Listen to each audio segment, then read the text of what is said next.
കഴിഞ്ഞ വീഡിയോയിൽ ക്ലാസ് എന്താണെന്ന് പറഞ്ഞു, അതേപോലെ ടൈപ്പ് ഓഫ് ക്ലാസ്സും പറഞ്ഞു, അതിൻ്റെ ആപ്ലിക്കേഷനും പറഞ്ഞു. ഇന്നത്തെ വീഡിയോയിൽ നമ്മൾ ഡിസ്കസ് ചെയ്യാൻ പോകുന്നത് റിഫ്രാക്ടറീസ്. എന്താണ് refractory? A material or a substance which can withstand or resist a very high temperature is called refractor. Very high temperature കൊടുത്തു കഴിഞ്ഞാലും അതിനൊരു ചേഞ്ചും സംഭവിക്കില്ല. അങ്ങനത്തെ മെറ്റീരിയൽസ്. അപ്പം ചില മെറ്റീരിയൽസ് ഉണ്ട്, അതിന് വെരി ഹൈ ടെമ്പറേച്ചർ കൊടുത്തു കഴിഞ്ഞാലും അത് അതിനെ റെസിസ്റ്റ് ചെയ്യും, അല്ലെങ്കിൽ വിത്ത്സ്റ്റാൻഡ് ചെയ്യും. റെസിസ്റ്റ് ചെയ്യും അല്ലെങ്കിൽ വിത്ത്സ്റ്റാൻഡ് ചെയ്യും എന്ന് പറഞ്ഞു കഴിഞ്ഞാൽ അതിനൊരു ചേഞ്ച് ഉണ്ടാവില്ല. അങ്ങനത്തെ ചില മെറ്റീരിയൽസ് ഉണ്ട്, അതാണ് റിഫ്രാക്ടറീസ് എന്ന് പറയുന്നത്. Okay, refractory. It should not melt, it should not change is strength, it should not change is shape. ഇതൊന്നും സംഭവിക്കും. ഹീറ്റ് ചെയ്യുമ്പോൾ അതിൻ്റെ സ്ട്രെങ്ത് മാറൂല, അതേപോലെ തന്നെ അതിൻ്റെ ഷേപ്പ് മാറൂല, മെൽറ്റ് ചെയ്യൂല. 1000 ഓരോ മെറ്റീരിയൽ, ഓരോ റിഫ്രാക്ടറിയും ഓരോ ടെമ്പറേച്ചർ റേഞ്ച് ഉണ്ടാവും. ആ ടെമ്പറേച്ചർ റേഞ്ചിൻ്റെ ഉള്ളിൽ അത് എന്ത് ചെയ്യില്ല, അത് മെൽറ്റ് ചെയ്യൂല, ഷേപ്പ് ചേഞ്ച് ചെയ്യൂല, സ്ട്രെങ്ത്തും മാറൂല. അതിൻ്റെ ഒരു സ്ട്രോങ്ങില്, അതിൻ്റെ ഒരു സ്ട്രെങ്ത് അതൊന്നും മാറൂല. അങ്ങനത്തെ മെറ്റീരിയൽസ് ആണ് കേട്ടോ. അപ്പം 3000, 4000 ഡിഗ്രി സെൽഷ്യസ് ഒക്കെ റെസിസ്റ്റ് ചെയ്യാൻ പറ്റുന്ന മെറ്റീരിയൽസ് ഉണ്ട്. അപ്പം 4000 ഡിഗ്രി സെൽഷ്യസ് ആണ് അതിൻ്റെ. അപ്പോൾ ഓരോ റിഫ്രാക്ടറിക്കും അതിന് എഴുതി വെച്ചിട്ടുണ്ടാവും ഏത് ടെമ്പറേച്ചർ വരെ അത് എന്ത് ചെയ്യും, ടെമ്പറേച്ചറിനെ റെസിസ്റ്റ് ചെയ്യും, വിത്ത്സ്റ്റാൻഡ് ചെയ്യും. അപ്പം 4000 ഡിഗ്രി സെൽഷ്യസ് എന്ന് അതിൻ്റെ പുറത്ത് എഴുതിയിട്ടുണ്ടെങ്കിൽ അതിൻ്റെ മീനിങ് എന്താണ്? 3000 ഡിഗ്രി സെൽഷ്യസോ 3500 ഡിഗ്രി സെൽഷ്യസോ, അതായത് 4000ൻ്റെ താഴെ ഏത് ടെമ്പറേച്ചറിലും എന്ത് ചെയ്യില്ല, ഹീറ്റ് ചെയ്ത് കഴിഞ്ഞാൽ അതിൻ്റെ ഷേപ്പോ അതിൻ്റെ സ്ട്രെങ്തോ അതുപോലെ തന്നെ അത് മെൽറ്റ് ചെയ്യുകയോ ചെയ്യില്ല. ഓക്കെ, എക്സാമ്പിളാണ് അലൂമിനിയം ഓക്സൈഡ്, Al2O3. ഇതൊക്കെ വെരി ഹൈ ടെമ്പറേച്ചർ വിത്ത്സ്റ്റാൻഡ് ചെയ്യാൻ പറ്റുന്ന മെറ്റീരിയലാണ്. അതേപോലെ സിലിക്കൺ ഡയോക്സൈഡ്, SiO2. ഇതും അങ്ങനെ പെട്ടെന്നൊന്നും മെൽറ്റ് ചെയ്യില്ല, മണലാണത്, SiO2. അതേപോലെ മഗ്നീഷ്യം കാർബണേറ്റ്, MgCO3. അതേപോലെ മഗ്നീഷ്യം ഓക്സൈഡ്, അതേപോലെ ഡോളോമൈറ്റ്, ഒരു മിക്സറാണ്. അതേപോലെ ഗ്രാഫൈറ്റ്, അതേപോലെ സിലിക്കൺ കാർബൈഡ്, SiC ഉണ്ട്. SiC എന്ന സിലിക്കൺ കാർബൈഡ്, സിലിക്കൺ കാർബൈഡിന്റെ ഫോർമുലയാണത്. Si എന്ന സിലിക്കൺ, C എന്ന കാർബൺ.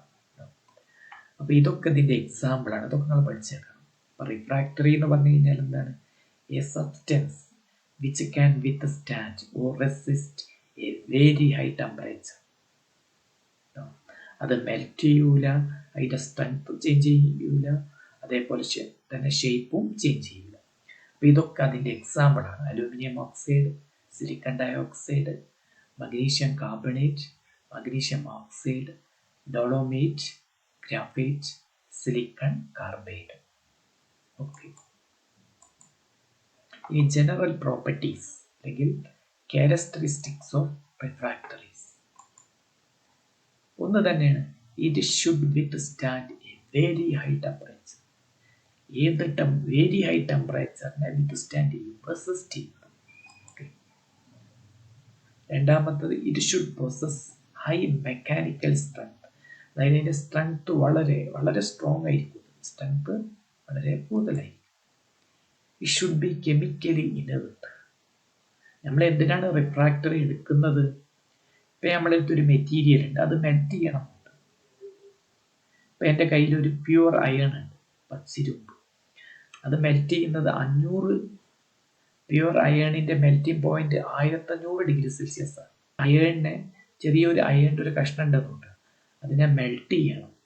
അപ്പം മെൽറ്റ് ചെയ്യുമ്പോൾ ചെറിയൊരു അയേണിന്റെ ഒരു പീസ് എൻ്റെ കയ്യിലുണ്ടെന്നുണ്ട്, അത് മെൽറ്റ് ചെയ്യും. പല ഫാക്ടറീസിലും അത് മെൽറ്റ് ചെയ്യേണ്ട ആവശ്യം വരും. അപ്പോൾ അവരെന്താണ്, ഒരു പാത്രത്തിൽ അയൺ എടുക്കും, അയണിൻ്റെ പീസ്. എന്നിട്ട് അവരെന്ത് ചെയ്യാണ്, പീസ് എടുത്തിട്ട് ഒരു പാത്രത്തിൽ അയണിൻ്റെ പീസ് എടുക്കും. എന്നിട്ട് എന്ത് ചെയ്യും, അയണിനെ മെൽറ്റ് ചെയ്യും. അപ്പോൾ 1500 ഡിഗ്രി സെൽഷ്യസിൽ അയൺ മെൽറ്റ് ചെയ്യുള്ളൂ. അപ്പം നമ്മളെടുക്കുന്ന പാത്രം 1500 ഡിഗ്രി സെൽഷ്യസിൽ മെൽറ്റ് ചെയ്യാൻ പറ്റുമോ? ഇല്ല. അപ്പം നമ്മളെടുക്കുന്ന മെൽറ്റ് ചെയ്യാൻ ഉപയോഗിക്കുന്ന ഒരു പാത്രം എടുക്കും, അതിനെ മെൽറ്റിംഗ് പോട്ട് എന്നാണ് പറയുന്നത്. പോട്ട് എന്ന പാത്രം അല്ലെങ്കിൽ വെസൽ. അപ്പം നമ്മളെന്താണ്, ഒരു 2000 ഡിഗ്രി സെൽഷ്യസ് വിത്ത് സ്റ്റാൻഡ് ചെയ്യാൻ പറ്റുന്ന ഒരു പാത്രം എടുക്കും, ഒരു വെസൽ. അതാണ് റിഫ്രാക്ടറി എന്ന് കേട്ടോ. അതിലിട്ടിട്ട് അയണിനെ മെൽറ്റ് ചെയ്യും കേട്ടോ. നമ്മൾ മെൽറ്റ് ചെയ്യുക. ഇനി നമ്മൾ എടുക്കുന്ന വെസൽ ഉണ്ടല്ലോ, ഈ വെസലാണെന്ത്, 2000 ഡിഗ്രി സെൽഷ്യസ് വിത്ത് സ്റ്റാൻഡ് ചെയ്യാൻ പറ്റുന്ന ഈ വെസലാണെന്ത് റിഫ്രാക്ടറി എന്ന് പറയുന്നത്. ആ പാത്രം അത് കെമിക്കലി ഇനേർട്ടായിരിക്കണം. ഈ അയണുമായിട്ട് ഈ പാത്രം റിയാക്ട് ചെയ്യാൻ പാടില്ല. റിഫ്രാക്ടറിയിൽ എടുക്കുന്ന സബ്സ്റ്റൻസും തമ്മിൽ റിയാക്ട് ചെയ്യാൻ പാടില്ല കേട്ടോ. It should be chemically inert. പിന്നെ വെരി ലോ തെർമൽ എക്സ്പാൻഷൻ. ചൂടാക്കി കഴിഞ്ഞാൽ ഏത് മെറ്റീരിയലും എന്ത് ചെയ്യും, എക്സ്പാൻഡ് ചെയ്യും. അപ്പം നമ്മൾ ഇങ്ങനെ ഉണ്ടാക്കുന്ന റിഫ്രാക്ടറിയായി ഉപയോഗിക്കുന്ന മെറ്റീരിയൽ അത് ഹീറ്റ് ചെയ്ത് കഴിഞ്ഞാൽ പെട്ടെന്നൊന്നും എന്ത് ചെയ്യാൻ പാടില്ല, അത് എക്സ്പാൻഡ് ചെയ്യാൻ പാടില്ല, അതിൻ്റെ വോളിയം കൂടാൻ പാടില്ല. ഇനി വെരി ലോ ഇലക്ട്രിക്കൽ കണ്ടക്ടിവിറ്റി. അതുപോലെ തന്നെ ഇലക്ട്രിക്കൽ കണ്ടക്ടിവിറ്റി കുറഞ്ഞ മെറ്റീരിയലാണ് നമ്മൾ റിഫ്രാക്ടർ. തെർമൽ എക്സ്പാൻഷൻ കുറയണം, അതേപോലെ ഇലക്ട്രിക്കൽ കണ്ടക്ടിവിറ്റി കുറയണം. അതേപോലെ വെരി ലോ പോറോസിറ്റി, അതായത് ഈ പാത്രത്തിൻ്റെ പല ചെറിയ ഹോൾസുകളുണ്ട്. അപ്പം വലിയ വലിയ ഹോൾസ് ഉണ്ടാവരുത്. ഏത് മെറ്റീരിയൽസ് ആണെങ്കിലും നമ്മൾ നോക്കുകയാണെങ്കിൽ, ഏത് പാത്രമാണെങ്കിലും നമ്മൾ ലെൻസൊക്കെ വെച്ച് നോക്കി കഴിഞ്ഞാൽ നമുക്കറിയാം അതിൻ്റെ ഉള്ളിൽ ചെറിയ ചെറിയ ഹോൾസുകളുണ്ടാവും. കണ്ടോണ്ട് നോക്കിയാൽ കാണില്ല, പക്ഷെ എന്നാലും ചെറിയ ചെറിയ ഹോൾസ്. ഈ ഹോളിൻ്റെ സൈസ് വളരെ കുറയുന്നത് ഒരു നല്ല റിഫ്രാക്ടറിയുടെ പ്രോപ്പർട്ടിയാണ്. ഓക്കെ, അപ്പോൾ ഇതൊക്കെയാണ് എന്ത്, റിഫ്രാക്ടറിൻ്റെ ക്യാരക്ടറിസ്റ്റിക്, സവിശേഷത അല്ലെങ്കിൽ പ്രോപ്പർട്ടീസ്, സ്വഭാവങ്ങൾ. ഓക്കെ, ഒന്നെന്താണ്, it should withstand a very high temperature. രണ്ടാമത്, it should possess high mechanical strength കൂടുതലായിരിക്കണം, കെമിക്കലി ഇനേർട്ടായിരിക്കണം, തെർമൽ എക്സ്പാൻഷൻ ആയിരിക്കണം, വെരി ലോ തെർമൽ എക്സ്പാൻഷൻ ആയിരിക്കണം, വെരി ലോ ഇലക്ട്രിക്കൽ കണ്ടക്ടിവിറ്റി ആയിരിക്കണം, വെരി ലോ പോറോസിറ്റി. അപ്പോൾ പോറോസിറ്റിൻ്റെ ഡീറ്റെയിലും നമുക്ക് വേണ്ട.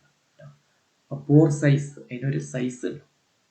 ഏത് മെറ്റീരിയൽ എടുത്തു കഴിഞ്ഞാലും നമ്മൾ ലെൻസൊക്കെ വെച്ച് നോക്കിക്കഴിഞ്ഞാൽ, അല്ലെങ്കിൽ കേട്ടോ, അത് നമ്മളതിൻ്റെ സൂം ചെയ്ത് കഴിഞ്ഞാൽ നമുക്ക് മനസ്സിലാവും. ആ മെറ്റീരിയൽസിനെ, റിഫ്രാക്ടറിനെ സൂം ചെയ്ത് കഴിഞ്ഞാൽ, അല്ലെങ്കിൽ ആ മെറ്റീരിയലിനെ സൂം ചെയ്ത് കഴിഞ്ഞാൽ നമുക്ക് മനസ്സിലാവും അതിൽ കുറേ ഹോൾസ് ഉണ്ട്. ഈ ഹോൾസിൻ്റെ സൈസ് കുറയുന്നത് നല്ലൊരു റിഫ്രാക്ടറിയുടെ ക്വാളിറ്റിയാണ്. അതേപോലെ വെരി ഹൈ മെൽറ്റിംഗ് പോയിന്റ്. നമ്മളല്ലേ, നമ്മളൊരു സബ്സ്റ്റൻസിനെ മെൽറ്റ് ചെയ്യണം. അപ്പം മെൽറ്റിംഗ് പോയിന്റ് പെട്ടെന്ന് മെൽറ്റ് ചെയ്യാൻ പറ്റും? അത് മെൽറ്റ് ചെയ്യാൻ പാടില്ല. മെൽറ്റിംഗ് പോട്ടിൽ, അതായത് ഒരു വെസൽ എടുത്തു, ആ വെസലിൽ വേറൊരു മെറ്റീരിയൽ നമ്മൾ ചൂടാക്കുക. അപ്പം വെസൽ തന്നെ പെട്ടെന്ന് മെൽറ്റ് ചെയ്താലോ, അങ്ങനെ മെൽറ്റ് ചെയ്യാൻ പാടില്ല. അപ്പം വെരി ഹൈ മെൽറ്റിംഗ് പോയിന്റ് ആയിരിക്കും റിഫ്രാക്ടറിക്ക്. ഇനി ക്ലാസിഫിക്കേഷൻ ഓഫ് റിഫ്രാക്ടറീസ്. റിഫ്രാക്ടറിന്റെ ക്ലാസിഫിക്കേഷൻ, ഒന്ന് ആസിഡ് റിഫ്രാക്ടറീസ്.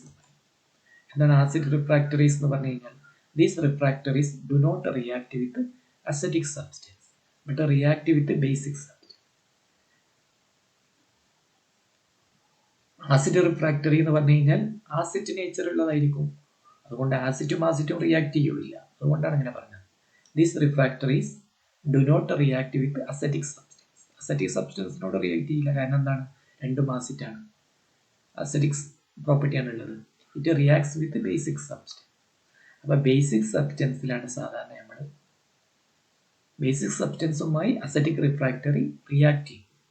അപ്പം അസറ്റിക് റിഫ്രാക്ടറിയിൽ നമ്മൾ എന്തെടുക്കാൻ പാടുള്ളൂ,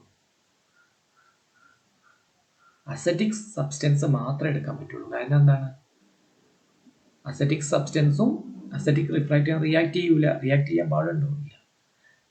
വെസല് റിയാക്ട് ചെയ്യാൻ പാടില്ല കേട്ടോ. ഞാനൊരു സബ്സ്റ്റൻസ് ചൂടാക്കുക, അപ്പോൾ പാത്രവും ഈ സബ്സ്റ്റൻസും റിയാക്ട് ചെയ്യാൻ പാടുണ്ടോ? ഇല്ല കേട്ടോ. അപ്പം അസറ്റിക് റിഫ്രാക്ടറിയിൽ നമുക്ക് എന്തെടുക്കാൻ പറ്റുള്ളൂ? അസറ്റിക് സബ്സ്റ്റൻസ് മാത്രമേ എടുക്കാൻ പാടുള്ളൂ. കാരണം ചൂടാക്കുമ്പോൾ രണ്ടും റിയാക്ട് ചെയ്യാൻ പാടില്ല കേട്ടോ. അപ്പം ബേസിക് സബ്സ്റ്റൻസ് എടുക്കാൻ പാടില്ല. Okay. For example aluminium oxide, silicon dioxide. ഈ റിഫ്രാക്ടറിയൊക്കെ അസറ്റിക് നേച്ചറുള്ള റിഫ്രാക്ടറികളാണ്. ഇനി basic refractories. Basic refractory. These refractories do not react with basic substance. ഇതേപോലെ തന്നെയാണ് ബേസിക് സബ്സ്റ്റൻസിനുമായി റിയാക്ട് ചെയ്യില്ല. കാരണം എന്താണ്? ബേസിക് പ്രോപ്പർട്ടിയാണുള്ളത്. It reacts with acetic substance. അപ്പം അസറ്റിക് സബ്സ്റ്റൻസുമായിട്ട് ആണ് റിയാക്ട് ചെയ്യുക. അപ്പം എൻ്റെ അടുത്തൊരു ബേസിക് റിഫ്രാക്ടറി ഉണ്ട്, ഒരു ബേസിക് പാത്രമുണ്ട്. ബേസിക് റിഫ്രാക്ടറി എൻ്റെ കയ്യിൽ ഒരു ബേസിക് റിഫ്രാക്ടറി സബ്സ്റ്റൻസ് ഉണ്ട്. ബേസിക് റിഫ്രാക്ടറി സബ്സ്റ്റൻസ് അല്ല, ബേസിക് റിഫ്രാക്ടറി വെസൽ ഉണ്ട് നോട്ട്. അതിൽ നമ്മൾ എന്ത് സബ്സ്റ്റൻസ് എടുക്കാൻ പാടുള്ളൂ? ചൂടാക്കാൻ പാടുള്ളൂ, അല്ലെങ്കിൽ റിയാക്ഷൻ നടത്താൻ പാടുള്ളൂ. ബേസിക് സബ്സ്റ്റൻസ് എടുക്കാൻ പാടുള്ളൂ. അസറ്റിക് സബ്സ്റ്റൻസ് എടുക്കാൻ പറ്റുമില്ല. കാരണം വെസലും സബ്സ്റ്റൻസും തമ്മിൽ റിയാക്ട് ചെയ്യും. അപ്പോൾ റിയാക്ട് ചെയ്യാൻ പാടില്ല. എക്സാമ്പിൾ മഗ്നീഷ്യം കാർബണേറ്റ്, അതേപോലെ മഗ്നീഷ്യം ഓക്സൈഡ്, അതേപോലെ ഡോളോമൈറ്റ്. ഇതൊക്കെ ഇതിന് എക്സാമ്പിളാണ്. ഇനി ന്യൂട്രൽ റിഫ്രാക്ടറീസ്. ഇതാണ് നല്ല refractory. These refractories do not react with acidic or basic substance. Acetic സബ്സ്റ്റൻസിനോടും ബേസിക് സബ്സ്റ്റൻസിനോടും റിയാക്ട് ചെയ്യില്ല. അപ്പോൾ ഏറ്റവും നല്ല റിഫ്രാക്ടറി എന്ന് പറഞ്ഞാൽ ഇതാണ്. Okay. Example graphite, silicon carbide. അപ്പം ഈ റിഫ്രാക്ടറി അല്ലെങ്കിൽ ഈ റിഫ്രാക്ടറി കൊണ്ടുണ്ടാക്കുന്ന വെസൽ അല്ലെങ്കിൽ പാത്രത്തിൽ നമുക്ക് ഏത് സബ്സ്റ്റൻസിൻ്റെയും റിയാക്ഷൻ നടത്താം. ഓക്കെ. അതാണ് ന്യൂട്രൽ റിഫ്രാക്ടറി എന്ന് പറയുന്നത്. അപ്പൊ ഇന്നത്തെ വീഡിയോയിൽ നമ്മൾ എന്തൊക്കെയാണ് പറഞ്ഞത്? റിഫ്രാക്ടറി എന്താന്ന് പറഞ്ഞു, അതിൻ്റെ പ്രോപ്പർട്ടീസ് പറഞ്ഞു, അതായത് അതിൻ്റെ ക്യാരക്ടറിസ്റ്റിക്സ് പറഞ്ഞു. പിന്നെ എന്താ പറഞ്ഞത്? ക്ലാസിഫിക്കേഷൻ ഓഫ് റിഫ്രാക്ടറീസ് എന്ന് പറഞ്ഞു. എന്താണ് ക്ലാസിഫിക്കേഷൻ? അസറ്റിക് റിഫ്രാക്ടറീസ് ഉണ്ട്, ബേസിക് റിഫ്രാക്ടറി ഉണ്ട്, ന്യൂട്രൽ റിഫ്രാക്ടറീസ്. അസറ്റിക് റിഫ്രാക്ടറീസ് എന്ന് പറഞ്ഞു കഴിഞ്ഞാൽ അസറ്റിക് സബ്സ്റ്റൻസിനോട് റിയാക്ട് ചെയ്യില്ല, പക്ഷെ ബേസിക് സബ്സ്റ്റൻസിനോട് റിയാക്ട് ചെയ്യും. അതുകൊണ്ട് അസറ്റിക് റിഫ്രാക്ടറിയിൽ അസറ്റിക് സബ്സ്റ്റൻസ് മാത്രമേ എടുക്കാൻ പറ്റൂ. അതേപോലെ ബേസിക് റിഫ്രാക്ടറീസ് എന്ന് പറഞ്ഞു കഴിഞ്ഞാൽ ബേസിനോട് റിയാക്ട് ചെയ്യില്ല, പക്ഷെ ആസിഡിനോട് റിയാക്ട് ചെയ്യും. അതുകൊണ്ട് ബേസിക് റിഫ്രാക്ടറീസ് ബേസിക് സബ്സ്റ്റൻസിന്റെ റിയാക്ഷൻ മാത്രമേ നടത്താൻ പറ്റുള്ളൂ. ഇനി മൂന്നാമതാണ് ന്യൂട്രൽ റിഫ്രാക്ടറീസ്. അത് ആസിഡിനോടും റിയാക്ട് ചെയ്യില്ല, ബേസിനോടും റിയാക്ട് ചെയ്യില്ല. അതുകൊണ്ട് ബെസ്റ്റ് ഏറ്റവും നല്ല റിഫ്രാക്ടറിയാണ് കേട്ടോ. അപ്പം അതിൽ നമുക്ക് അസറ്റിക് സബ്സ്റ്റൻസിന്റെ റിയാക്ഷനും നടത്താം, ബേസിക് സബ്സ്റ്റൻസിന്റെ റിയാക്ഷനും നടത്താം. ഓക്കെ, ഇതാണ് ഇന്നത്തെ വീഡിയോയിൽ നമുക്ക് പറയാനുള്ളത്. Okay, thank you.